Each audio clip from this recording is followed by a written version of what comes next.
তো আসসালামু আলাইকুম। আশা করি সবাই ভালো আছেন। আ এটা হচ্ছে খাগড়াছড়ির নারকেল বাগান। তো নারকেল বাগান থেকে আসার সময় আ আপনাদের আজকে দেখাবো আসলে কি ধরনের ইয়াতে আমরা ফেস করি। প্রথমত হচ্ছে যে এখানে দেখেন আ একটা ট্রাক যায়। এই ট্রাকের পিছন থেকে একটা মোটরসাইকেল এমনভাবে আসে, এরপরে এই ভাইটি হট করে চলে আসে। এরপরে এই টমটম আ এখন মোটরসাইকেলের কাহিনী আর কি বলবো? টমটমওয়ালা মোটরসাইকেলওয়ালাকে চাপ দেয়। আবার এই টমটমওয়ালা ওই মোটরসাইকেলওয়ালাকে মাইরা দেয়। ২ টাই মিলে জগাখিচুড়ি। তো টুকটুক করে ভাঙ্গা ব্রিজ থেকে পার হয়ে আ আস্তে কোট বিল্ডিং এর দিকে যাচ্ছি। এই যে হচ্ছে ভাঙ্গা ব্রিজ মোড়। ভাঙ্গা ব্রিজ মোড় থেকে আমরা ইয়ার দিকে যাচ্ছি।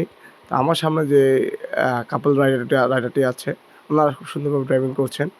তো আমরা কবরস্থান মোড় পার করছি। তো ভাইয়া আ ভাইয়া সামনে একটা বড় আতঙ্কের কাজ আছে। এই ভাইয়া আসলে পার হয়ে যায় কিন্তু আমি আসলে বিপদে পড়ে যাই। ভাইয়া এই স্পিড ব্রেকারটাও পার হয়ে যায় খুব সুন্দরভাবে।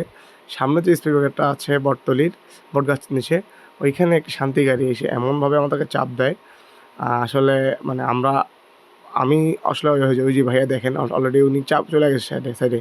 আমি যদি ব্রেক না ধরতাম আমাকে সে মেরে দিত। তো আসলে এই ইয়াটি মানে শান্তি পরিবহনটি কেন এই কাজটা করছে আমরা জানি না। তো আমরা ২ জন আমরা যে আমার যে পিলিয়ন ছিল আমার ফ্রেন্ড জনি, ও বলতেছে যে এটা কোনো ড্রাইভিং হলো নাকি?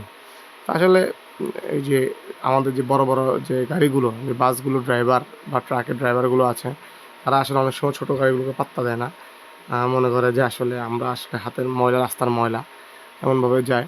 তো অবশেষে আমাদের এলাকাতে আমরা আস্তে করে ঢুকে যাই। এই যে এটা হচ্ছে আমাদের এলাকা পিয়ন কলোনি। আমরা পিয়ন কলোনিতে এসে আমাদের গন্তব্য হচ্ছিল এই